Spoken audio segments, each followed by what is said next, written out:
Hi friends, నమస్తే.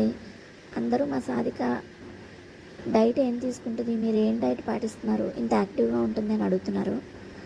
దానికి కారణం నేను చాలాసార్లు చెప్పాను, మా పేరెంట్స్ పాటించే డైట్ అని. మా పేరెంట్స్ సాధికాని ఎప్పుడు 8 to 9 అవర్స్ నిద్రపుచ్చేలా చేస్తారు.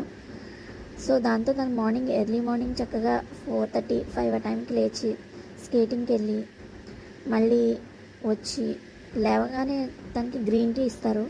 స్టమక్ క్లీన్ చేశాక శుభ్రంగా దానికి పాలిచ్చి స్కేటింగ్ చేయిస్తారు, ఎక్సర్సైజ్ చేస్తారు. రాగానే ఫర్మెంటెడ్ కర్డ్ రైస్ పెడతారు. అది చాలా హై ప్రోటీన్ ఫుడ్. దాంతో తన మార్నింగ్ చాలా యాక్టివ్ అయిపోతుంది. సాధిక స్కూల్ వాతావరణాన్ని చాలా బాగా ఎంజాయ్ చేస్తుంది.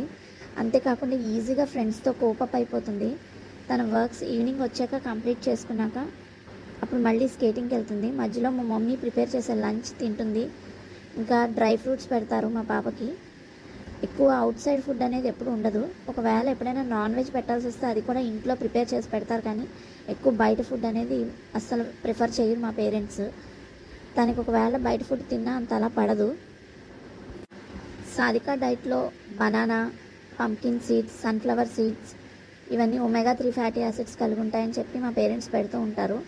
డ్రై ఫ్రూట్స్తో పాటు ఇంకా పీనట్ చిక్కీ, నువ్వులుండలు, బెల్లంతో తయారు చేసినవి పెడుతూ ఉంటారు. కంపల్సరీ దానికి ఏదైనా సిట్రస్ ఫ్రూట్ జ్యూస్ ఇస్తారు, డైలీ కాకపోయినా రోజు విడిచి రోజు. మా సాధికకి మా మదర్ స్పెషల్గా ప్రిపేర్ చేసిన బీట్రూట్ రైస్ కానీ పాలక్ రైస్ కానీ కంపల్సరీ సండే వస్తే పెడుతుంది. సో దాంతో తను చాలా యాక్టివ్గా ఉంటుందని నేను అనుకుంటున్నాను. నెక్స్ట్ టైం మా మదర్ ప్రిపేర్ చేసిన బీట్రూట్ రైస్, పాలక్ రైస్ మీకు వీడియో పెడతాను. ప్రస్తుతానికి థ్యాంక్ యూ.